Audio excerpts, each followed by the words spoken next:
Una sa lahat, ako po ay nagpapasalamat sa inyong pakikiramay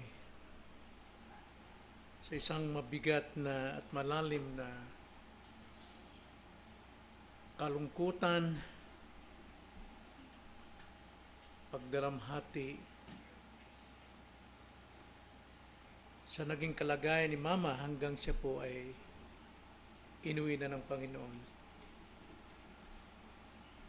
Sabi nga sa 2 Corinthians 5:8, to be absent in the body is to be at home of the Lord.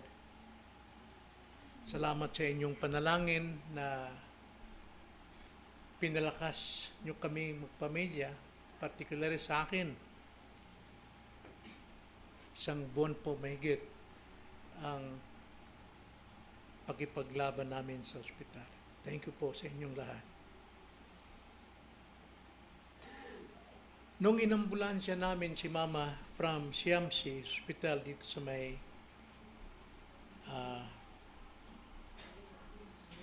Molino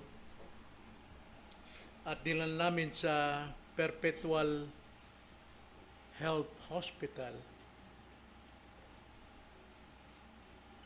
si Mama po ay sa loob ng ambulansya. Talagang hirap na hirap siya, lalo na pag sa lubak-lubak. Tinatayo niya kayong sarili, control, hawak ko. At pagdating po sa Perpetual Health, pinintay po kami ron marahil dahil sa connection ni Ramel sa ibang mga tao ron. At dinala agad si Mama sa isolation room. Sa isolation room, wala pong dapat nakasamang pasyente. Kaya nung nandun na, alam ni Mama na pinapalis ako ng mga doktor at nurses, yumakap siya sa baywang ko. At sabi niya, Papa, huwag mo kong iwan. Totoo, hindi kami nagkakaiwalay talaga ni Mama. Kahit saan kami pupunta, naka-holding hands kami. At yun ang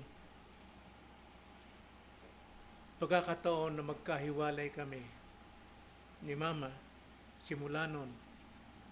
Hanggang siya ay ma-ICU, present siya pero napakalayo ng aming pong connection. Napakasakit sa akin na mangyaring ganong kalagayan. Dama ko napakalalim na kalungkutan. Marahil hindi nyo pa naranasan yung ganon. Dahil marahil kaiba po ang koneksyon ng mag-asawa. Pero the same suffering sa mga minamahal natin sa buhay. Either parents nyo, kapatid ninyo. Pero kaiba po yung nadama ko.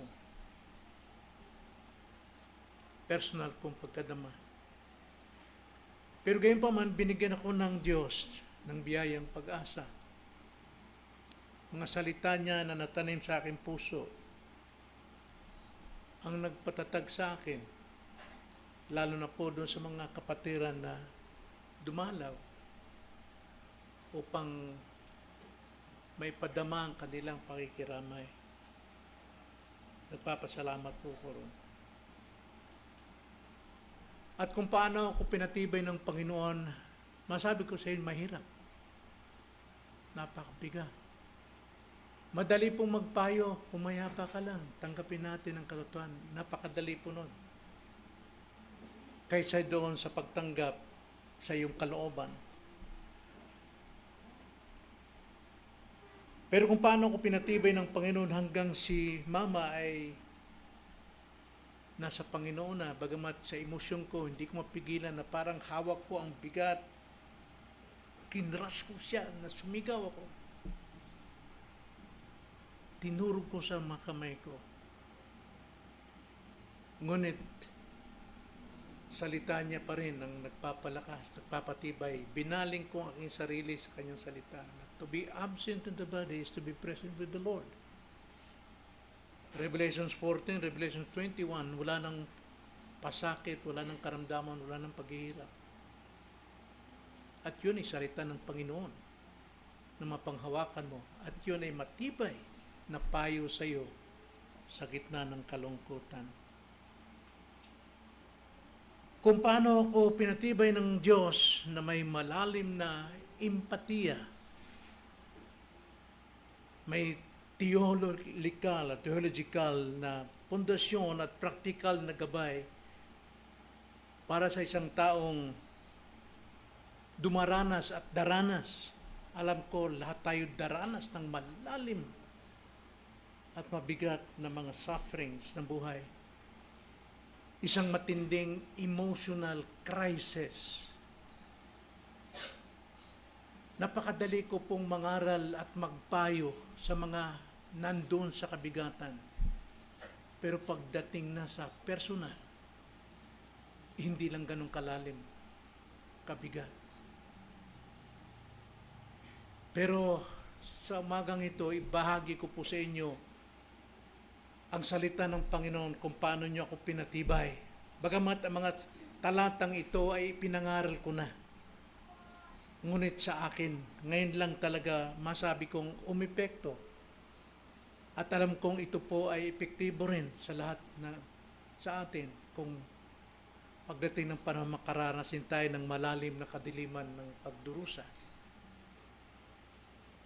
Kaya pamamagatan ko po ang mensaheng ito, pag-asa sa gitna ng dilim. Pag-asa sa gitna ng dilim. Nang ibig kong tukuyin, ito yung pagtatagumpay sa kalungkutan sa harap ng malubhang kalagayan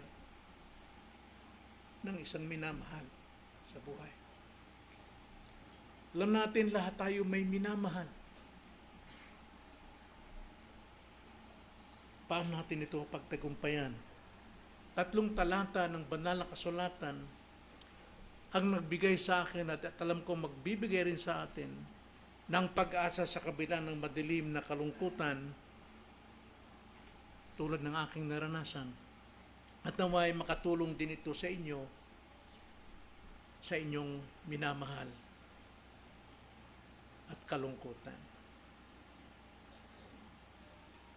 Nais ko pong kunin ang 3 talatang ito sa banal na kasulatan na nagkakaisa upang patibayin tayo sa kalagayang ito pag ito'y dinanas natin. Tulad ng Psalms 42 verse 11, 2 Corinthians 12:9, at Philippians 4 verse 6 to 7. Bagong lahat tayo muna'y manalangin. Opo, Panginoon, salamat po na kayo po ang may akda ng lahat ng bagay sa pasimula hanggang katapusan. At pinangyayari ninyo sa aming pong buhay karanasan ang inyong kalooban upang makita namin ang liwanag ng daan ng inyo pong itinakda sa aming pong mga buhay. Tanging kailang po ang makapaghihilong at makapagbibigay ng pag-asa at kagalakan sa maaari naming danasin at aming dinanas na malalim ng kalungkutan, sanhi po ng minanan naming kasalanan na siya nagbibigay po sa amin ng mga consequences sa buhay. Bagamat kami ay inyo pong iniligtas na mula rito, ngunit ang epekto nito, ang consequences ng sakit po ng kasalanan nagangyari sa aming buhay, ay aming pong nararanasan at nararamdaman. Ngunit salamat po sapagkat bago pa man dumating ang mga bagay na ito, ay mayroon na kayong itinakda, Panginoon, kasama kayong gumagawa para sa ikabubuti ng mga nagmamahal sa inyo na inyong mga tinawa. Tulungan niyo kami, Panginoon, na mga salitang ito ay maitatak sa aming puso upang mapaghandaan namin anumang probidensyang darating sa aming mga buhay. Na Lord, na huwag kaming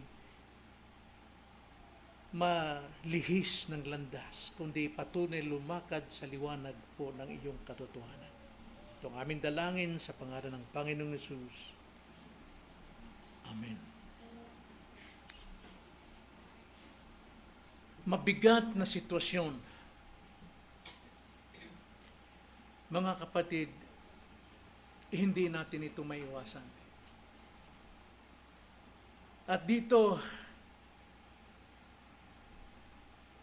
dumarating ito kapag ka ang iyong minamahal ay makita sa isang matinding kalagayan. Isang minamahal na katuwang mo sa buhay, matalik mong kaibigan,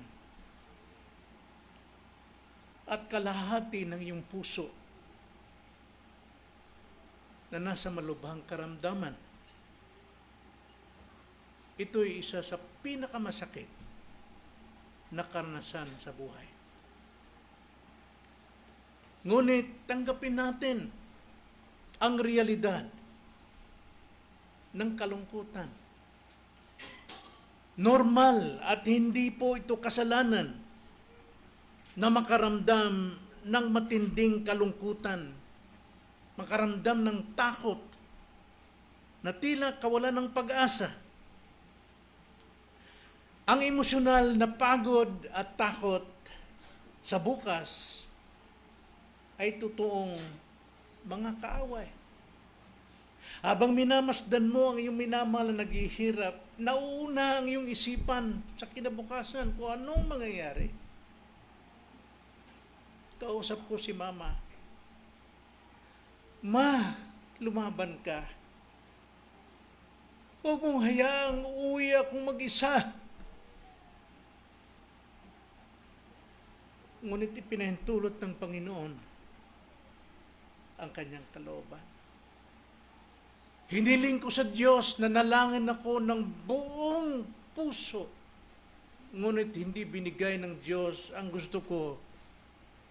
Pero tandaan natin, hindi man ibigay ng Diyos ang gusto natin sa panalangin, salungat pa sa kalooban natin, pero ito na ang pinaka-the best na katugunan sa atin kahit salungat sa gusto natin. Pero ang hamon,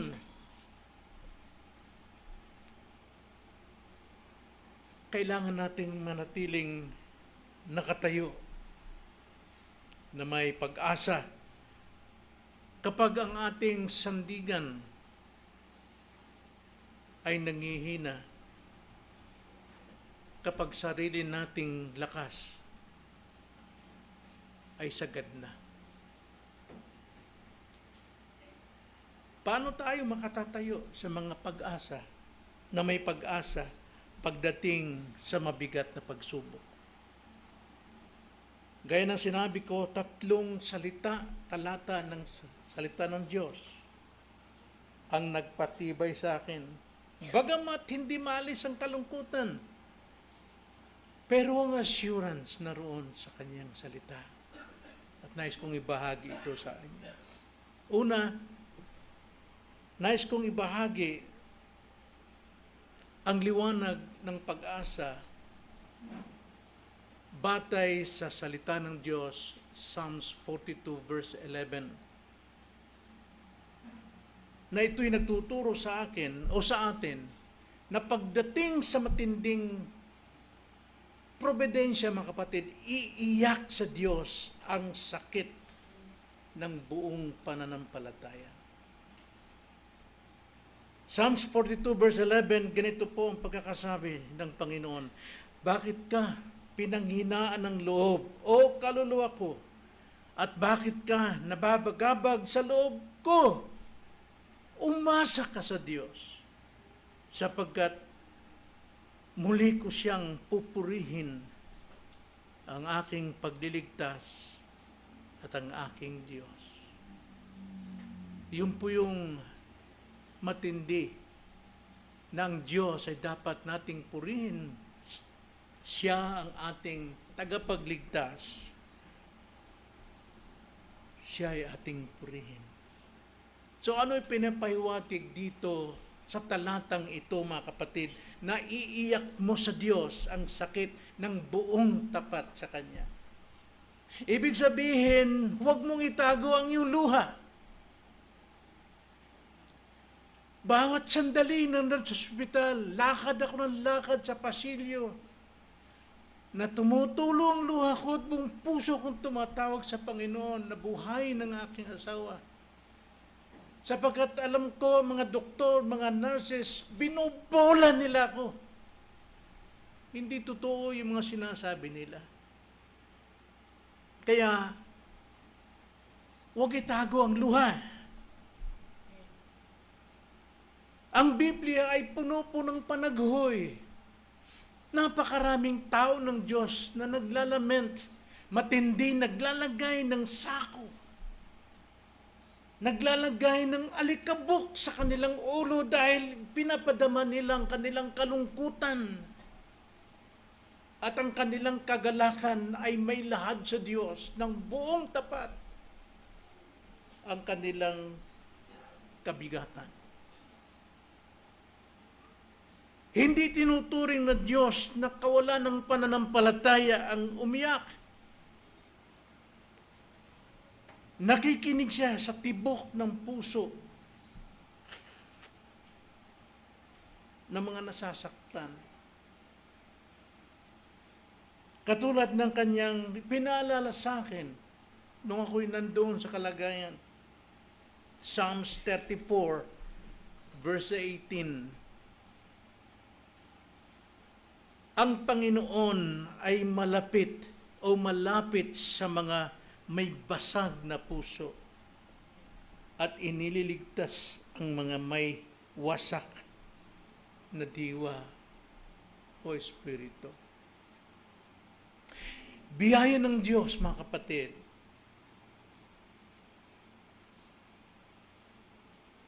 na pinapakinggan ng Diyos ang wasak na puso ng kanyang tao. Biyaya ng Diyos na hindi lumalagpas ang kanyang mga tao sa tindi ng kanilang pinapasan, na gumawa ng sariling hakbang. Biyaya ng Diyos na mapanatili siyang magpakumbaba at umiyak sa kanyang harapan. Hindi ito dahil kakayanan ng tao, kundi biyaya ng Diyos ay pinagkalob sa atin na matanggap ang katotohanan. Ano ibig sabihin nito? Bago mo mapagtagumpayan ang kalungkutan, kailangan mo munang harapin at ihinga sa paanan ng Diyos ang kabigatan. At ligtas mong sabihin sa Kanya, Panginoon, nahihirapan ako. Natatakot ako, Panginoon. Naunawaan ng Diyos yan. At maunawaan kayo kung mangyari ito sa inyo. So yun po yung unang binigay sa aking liwanag ng pag-asa, Psalms 42 verse 11, na kailangan kong iiyak sa Diyos ang sakit ng buong katapatan sa Kanya. Ikalawang talata na nagbigay liwanag sa akin ay ang 2 Corinthians chapter 12 verse 9, na bago kami pumunta ng hospital, ipinangaral ko rin ito sa inyo. Ngunit ito rin ay pinaalala sa akin ng Panginoon. Na sa 2 Corinthians chapter 12 verse 9, nagsasabi, ikapit sa biyaya ng Diyos kapag ubos na ang sarili mong lakas. Ikapit sa biyaya ng Diyos kapag ubos na ang sarili mong lakas. Sapagkat dito si Pablo, dahil sa matinding kapahayagan ng Diyos sa kanya, siya'y halos nakarating, o sinasabing nakarating siya sa katong langit ay pinakita sa kanyang kadakilaan ng Diyos. At upang huwag siyang magmalaki sa kanyang kaalamang ito, sa kapahayagan ng Diyos, binigyan siya ng tinik sa laman. At kanya itong pinanalangin 3 beses, pero hindi siya sinagot. ayon sa kanyang gusto. 3 beses, hindi ibig sabihin 3 literal na beses, kundi continue. Walang humpay na pananalangin ni Pablo, Panginoon, alisin niyo ang bigat na ito. Pero hindi sinagot ng Panginoon ang gusto ni Pablo. Minsan mayroong ganun. Hindi tinutugon yung ating dalangin. Pero mayroon siyang katugunan na higit pa na mabuti kaysa sa ating kailangan. Kaya sabi niya, 2 Corinthians 12:9, ngunit sinabi niya sa akin, ang sabi ni Pablo, ang aking biyaya ay sapat na sa iyo. Sapat na sa iyo, sapagkat ang aking kapangyarihan ay nagiging sakdal sa kahinaan. Now, gusto kong ipaliwanag sa inyo yung the sufficiency of God's grace. Kasapat na ang aking biyaya. Sapat na ang aking biyaya. Ito po ay pinatutuon ni Pablo bago dumating ang tinik niya sa laman. Ipinangaral niya ito sa mga taga-Korinto na may mga kanya-kanyang problema rin upang sila'y palakasin at upang maunawaan ano bang biyaya. 2 Corinthians chapter 9 verse 8. Ganito po ang pagkakasabi. And God is able to make all grace abound to you, so that always having all sufficiency in everything, you may have abundance for every good deed. Sa Tagalog po, at kaya ng Diyos na pasaganain ang lahat ng biyaya sa inyo upang sa pagkakaroon ninyo ng sapat sa lahat ng bagay ay palagi kayong sumagana sa bawat mabuting gawa. Ano po ibig sabihin nun? Ang ibig sabihin po, mga kapatid, ang Diyos po ay hindi nagpapabaya sa atin. Ang Diyos kailanman ay hindi umiiwan sa atin. Ang Diyos kailanman hindi nakakalimot sa atin. Daman niya ang lahat ng ating nararamdaman. Alam niya kung anong magiging buhay natin sapagkat mula pa lamang doon sa covenant of redemption, itinakda niya na kung anong pamumuhay natin at paano tayo dapat mamuhay na ayon sa kanyang kalooban. Pag sinabi pong sapat na biyaya, mga kapatid, tayo po'y nabubuhay daily, bawat sandali sa biyaya ng Diyos. Biyaya ng Diyos na ako'y lumuha. Biyaya ng Diyos na ako'y mangaral. Biyaya ng Diyos na kayo'y makarating dito. Biyaya ng Diyos na tayo nakakain sa tuwing umaga. Biyaya ng Diyos na tayo po'y nagkakasakit na maraming dumadalaw. Biyaya ng Diyos na tayo maligtas. Biyaya ng Diyos na tayo'y patawarin sa ating mga kasalanan. Biyaya ng Diyos sa lahat ng ating ginagawa. Sufficient ang biyaya ng Diyos sa atin. Sapat ang biyaya ng Diyos sa atin. Kaya nga nung ipanalangin ni Pablo, Lord, alisin niyo ang tinik sa lamang kong ito. Ang sabi ng Panginoon, Pablo, sapat na ang biyaya ko sa iyo. Kaya mo yan. Hanapin mo ang dapat mong makita upang maluwalhati ang Diyos sa lahat ng ito. Ang biyaya ng Diyos ang nagpairal sa bawat isa sa atin before the foundation of the world. Pinili ka ng Diyos Ama bago palikhain ng mundo. Nagkatawang tao ang Diyos Anak sa pangakong tutubusin ka. Ang banal na Espiritu ay biyayang ibinigay sa atin upang buhayin tayo sa ating pagkamatay sa Espiritu. At biyaya ng Diyos ng banal na Espiritu ay pumasok sa ating mga pusong marumi. Biyaya ng Diyos na tayo palalahanan palagi na mayroong Diyos na dapat nating sambahin at purihin.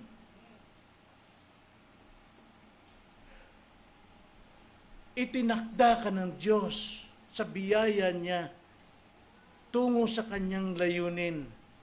At anong layunin niya? Romans 8:28-29.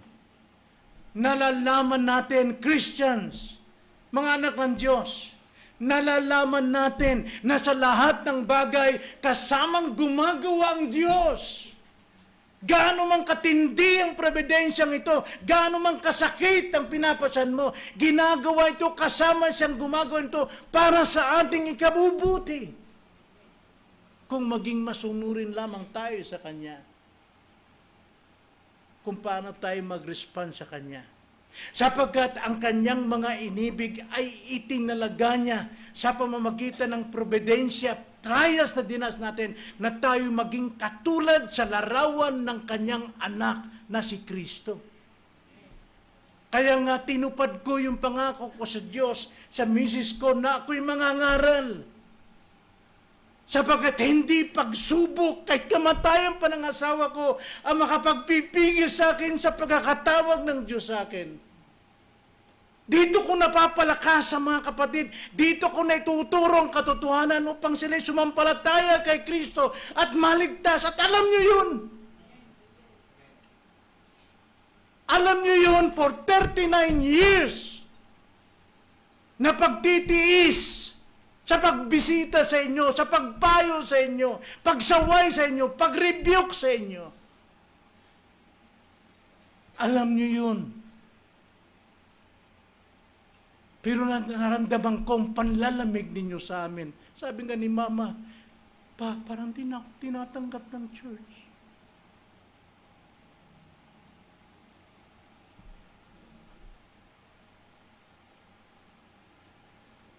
Kaya nga, itong 2 Corinthians 12:9, nagtuturo rito, ikapit sa biyaya ng Diyos kapag ubos na ang iyong sariling lakas.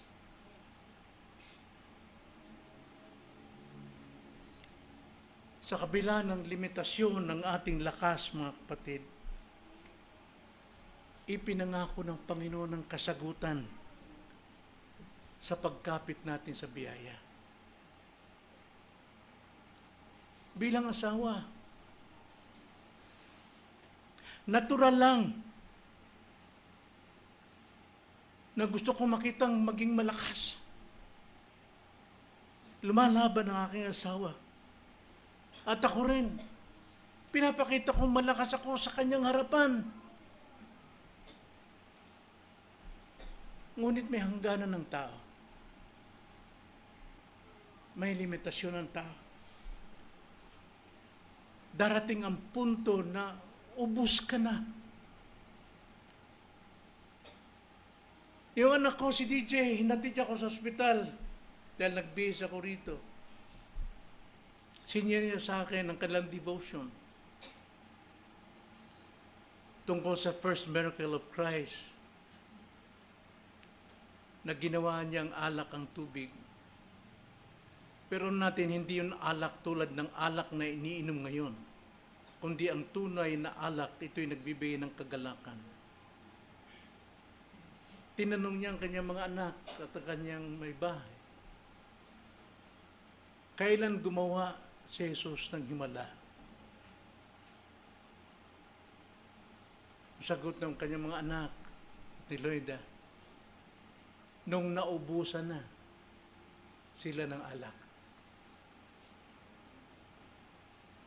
Tago sa akin doon, habang nagmamaneho si DJ. Sabi ko, Lord, ubos na ako, Panginoon.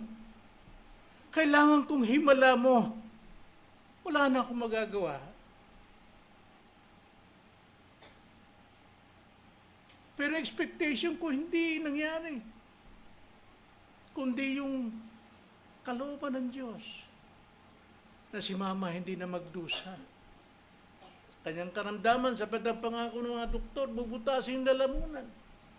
Sabi ko, anong assurance ang bibigay nyo? Wala. Ang sabi lang, hindi gagaling naman tatayin. Anong assurance maliligtas pa yung asawa? Wala, hindi sinasabi. Pero niloob ng Panginoon na hindi ko na makita magdusa ang asawa ko. At hindi na rin magdurusa yung asawa ko. Mga kapatid, darating ang punto, maubusan ka. Pero sa pagkaubos, hindi ibig sabihin tinalikuran ka ng Diyos. Kundi doon niya ipapakita ang kanyang dakilang himala. Ang himala ng kamatayan sapagkat siya lamang ang may hawak ng kamatayan. At siyang may dakilang layunin kung bakit kukunin na ang buhay mo. Kaya, ikapit sa biyaya ng Diyos kapag ubos na ang iyong sariling lakas.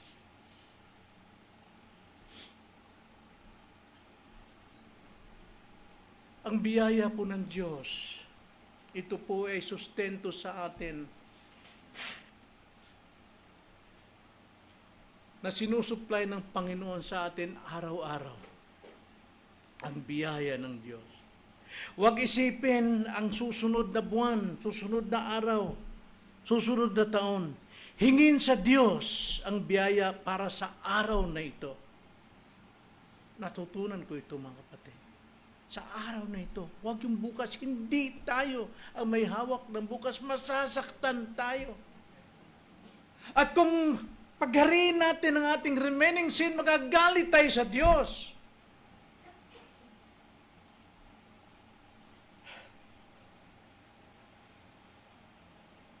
Ibig sabihin nito, mga kapatid, kapag wala ka ng maibibigay na lakas, doon magsisimula ang supernatural na lakas ng Diyos na magtatawid ng iyong minamahal tungo sa kanyang tahanan. The righteous shall live by faith. Mamuhay tayo sa panampalataya. Meaning to say, huwag nating alalahanin ang bukas. Sabi nga ni DJ, noong nagsishare siya, huwag pumasok ang worry or anxiety sapagkat yan ay kasalanan talaga. Wala kang tiwala sa Diyos na siya ang may control ng lahat ng bagay. Wala kang magagawa.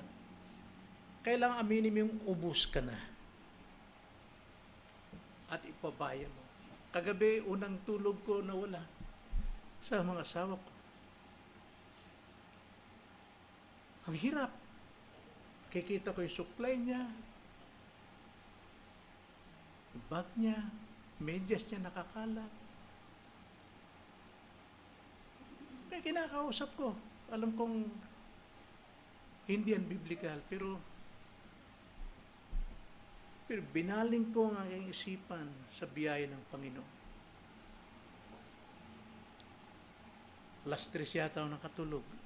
From time to time, yung big boy ko, binubuksan yung pinto. Sinisilip ako kung natutulog na.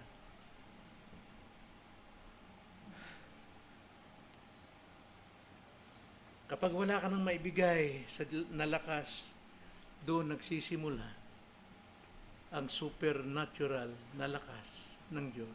Ikatlo, mga kapatid, ayon sa liwanag ng Philippians 4:6-7, sinasabi ng talatang ito, ipagpalit ang pangamba sa panalangin kapag tayo naroon na sa ganitong sitwasyon.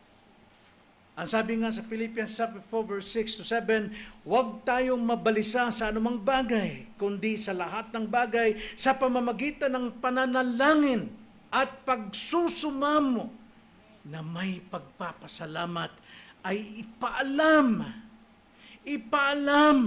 meaning to say, isa-isahin mong at buong pusong ipaalam sa Diyos ang kabigatan, ang inyong mga kahilingan sa Diyos, at ang kapayapaan ng Diyos ang mag-iingat sa inyong mga puso at mga pag-iisip.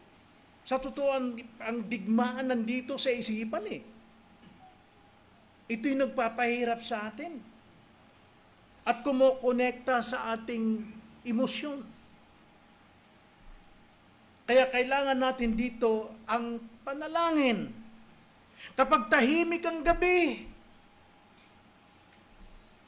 madalas doon umaatake ang mga negatibong senaryo. Yun ang nagpapahirap sa atin. Sa isip, ninanakaw ang ating pag-asa.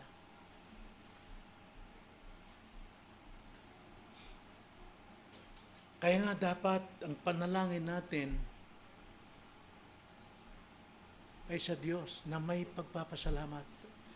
Ano ibig sabihin ng pagpapasalamat? Ano man ang providensya, Romans 8:28, whatever it is, magpasalamat tayo sapagkat siyang may kontrol. At siya nagpapahintulot na dumaan tayo sa ganitong katindi upang tayo hubugin tulad ng pagtitiis ni Kristo, ng pag-ako ng pasakit ni Kristo, mahubog din tayo sa larawan ni Kristo na nagtitiis at tayo ay nagpapakasakit alang-alang sa kaluwalhatian ng Diyos. Kailangan pagdating sa ganitong sitwasyon, ipagpalit natin ang ating pangamba sa panalangin. Gumawa tayo ng transaksyon sa Diyos. Makipagkasundo, makipag-ugnayan tayo. Tulad ng mga negosyante, may transaksyon upang mangyari ang kanilang mga plano. Ibigay sa Diyos ang pangyayari.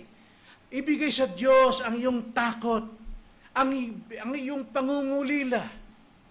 Ibigay sa Diyos at hingin ang kanyang kapayapaan na hindi kayang ipaliwanag ng anumang sitwasyon. Siyang punto rito, mga kapatid, hindi binabago ng panalangin ang katotohanan na may sakit ang asawa ko, o may problema ang minamahal mo, o may problema ka sa buhay mo. Ngunit binabago nito ang kapasidad ng puso mo na dalhin ang sitwasyon ng may kapayapaan. Biyaya ng Diyos na madala mo ang bigat. Hindi ito dahil sa iyong sariling lakas. Biyaya ng Diyos. Namumuhay tayo sa biyaya ng Diyos. Kaya yung po, ikatlo, ipagpalit ang pangamba sa panalangin. Then lastly, dagdag ko lang po ito. Palagahan ng kasalukuyan at humingi ng saklolo. Ito po yung kailangan natin at the present time. Ngayon, sa kalagayan ko, lumalakas ako kapag may dumadalaw kay mama. Yun yung dapat palagan. Sapagkat biyaya ng Diyos sa buhay ng taong yun na siya'y makaalala. Mayroong taga San Pablo ang dumalaw. Mayroong si Santa Maria dumalaw. At maging sa aking asawa, sa pasyente, o sa iyong minamahal na nagdurusa. Sa gitna ng mga aparato at gamot sa ospital, sa kwarto, pahalagaan mo sa sandaling yon. Huwag kalimutang maging asawa ka noong may karamdaman. Hawakan mo ang kanyang kamay. Kausapin mo. Ipadama mo ang pagmamahal. Mahal kita. I miss you so much. Palagahan ang panandaliang yon. Sapagat ang pag-ibig ay may kapangyarihang magbigay ng lakas sa inyong dalawa. Pagka binabanggit ko yon, kung anong ginagawa ng mama ko sa kanyang mukha, lalo nung pagka hinahalikan siya ng kanyang anak, si Ramir, si DJ, gumagawa talaga siya ng paraan na ipakitang masaya siya. Pahalagahan ng sandali. Natutunan ko yun. Nakita ko yun sa aking mga anak. Sa mga bumibisita. Sapagkat ang pag-ibig ay may kapangyarihang magbigay ng lakas kapwa sa atin at may karamdaman. At higit sa lahat, huwag mag-isa. Dapat bukas ang pintuan mo sa iyong sarili ng tulong. Ako nagpapasalamat sa tuwing mababasa ko ang mga text ng mga kapatiran kung paano sila nananalangin. Bukas po ang puso ko sa pasasalamat sa inyo. Sapagkat marami pong asawa na nahihiyang humingi ng tulong dahil ayaw niyang makabigat sa iba. Pero ito yung time na kailangan mo. Maging bukas ang pinto mo para sa mga kapatiran. Sapagkat ang simbahan, ang iglesia, at ang pamilya ay nilikha ng Diyos upang tindahan ng kanyang pagmamahal.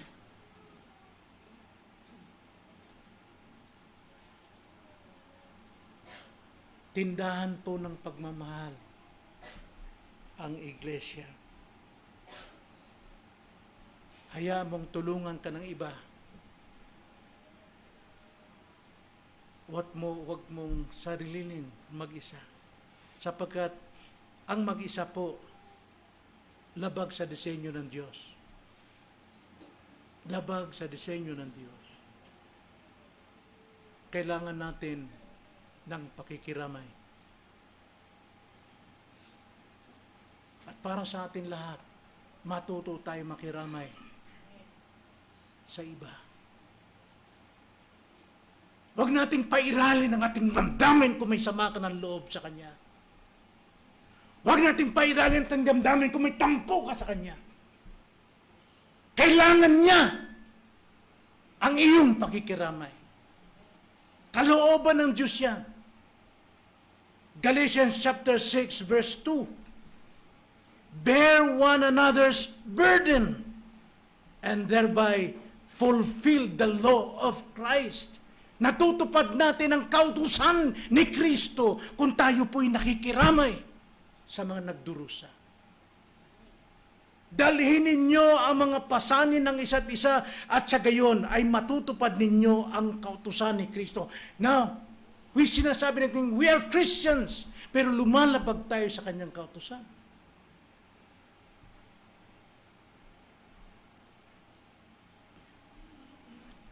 Kaya nga mga kapatid, ang kawalang pag-asa ay nangyayari kapag nakatitig tayo sa unos ng buhay at hindi tayo tumititig doon sa nagpapalayas ng unos, nagpapatahimik ng unos. Ang aking minamahal ay nasa kamay na ng Diyos ngayon at yun ang kalakasan ko.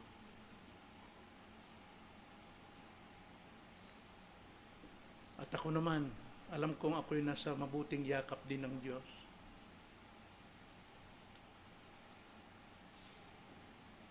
Now, gusto ko magbigay ng aral, lalo sa mga mag-asawa. Alam ko may tampuhan kayo. Minsan alam kong may pandaraya sa isa't isa sa inyo. Pero tandaan nyo, bawat isa sa inyo, according to covenant of redemption, itinakda na kayo ng Diyos, hindi pa ginagawang sanlibutan. Hindi aksidente ang inyong pagkakatagpo sa panahon. Masasabi mong ikaw ay isang gwapo kaya lumapit yung naging asawa, o maganda siya kaya nagkaroon gusto. Hindi po. Damdamin natin yon. Pero ang katotohanan, itinakda ka sa iyong asawa. Regalo ka ng Diyos. At ang regalo ng Diyos ay dapat mahalin. Dapat kalingain. Ako marami akong regrets sa asawa ko. Dahil nung magdamag kaming nagyakapan sa ospital, hindi ako makatiis, tinawag ko yung doktor, yung nurse, na tulungan ako nitong pakalmay ng asawa ko. Dumating ng nurse, sinaksakan ng sedation. 40 hours na tulog ang asawa ko. At yun ang regret ko, bakit ko hindi tiniis ang asawa kong yakapin magdamag? At sana hindi ko tinawag yung nurse na yun. At ang nurse na yun, hindi na pinapasok. Kaya sabi ko sa inyo, hanggat maaga pa, hindi pa kayo dumarating sa katandaan na talaga magkakaiwal, mahalin nyo ang inyong asawa. Ibigin ninyo, mga lalaki, ang inyong asawa. Magpasakop kayo, mga asawa, sa inyong mister. Dahil may regrets. Mumultuhin ka ng regrets. At hindi yun ang kalooban ng Diyos, sapagkat tayo'y nilinis na ng Panginoon. Kaya para sa mga asawang pagod, nagdadalamhati at tila bibigay na, lumapit tayo sa unahan at makipag-usap sa Panginoon ng sarili na at ibigay sa Kanya ang bigat ng buong tapat. Bitawan mo ang pagkukontrol mo sa gusto mong mangyari na hindi mo naman hawak. At ipagkatiwala ang buhay ng iyong minamahal sa dakilang manggagamot at tagapagtanggol ng ating kaluluwa. Kung di man sinasagot ng Diyos ang gusto mo sa panalangin, asahan mo ng kasagutan niya ay higit na pinakamainam para sa iyo. Kaya nga, sabi nga sa Romans 15:13, puspusin nawa kayo ng Diyos ng pag-asa at buong kagalakan at kapayapaan sa pananampalataya upang kayo'y sumagana sa pag-asa sa pamagitan ng kapangyarihan ng Espiritu Santo. Tayo manalangin. Opo, Panginoon, inaamin namin ng aming kalakasan ay laging may limitasyon. Matuto kami, Panginoon, magpasakop sa inyo. Palakasin po ninyo ang bawat isang narito na marahil sila po'y humaharap na sa mabigat na sitwasyon at naugnay rito ang relasyong mag-asawa, relasyong pamilya. Palakasin niyo sila, Panginoon, na kanila itong maharap at mapagkaisahang bigyan o humingi ng solusyon na nagmumula sa inyo, batay sa inyong mga salita. At inihiling din namin, Panginoon, ang mga kapatiran, mga magulang, tatay, na bigyan niyo sila ng kagalingan, O Diyos, upang muli silang makatayo sa iyong harapan, alang-alang sa kanilang mga minamahal at sa kanilang mga anak. Lord, wala kami ibang aasahan, kundi ang biyaya niyo, itong binigay niyo sa amin daily, Panginoon, upang suplayan kami ng iyo pong kalinga. Salamat po sa iyong biyaya na kailanman hindi nawawala sa amin. O Panginoon, bigyan niyo po kami ng kapayapaan sa aming mga puso. At ang kapayapaan lamang, Panginoon, na aming matatanggap na hindi magbabago ay ang katiyakan ng ginawa ni Kristo sa krus upang kami iligtas sa lahat ng pagdurusa, bunga po ng kasalanan ng aming minana. Bagamat ito'y pinatawad at nilinisan na, ngunit mayroon pa rin consequences ito sa aming pong mga buhay. Kaya, Panginoon, payapain niyo po ang puso ng bawat isang naririto. Maraming salamat po itong aming dalangin sa pangalan ng Panginoong Hesus.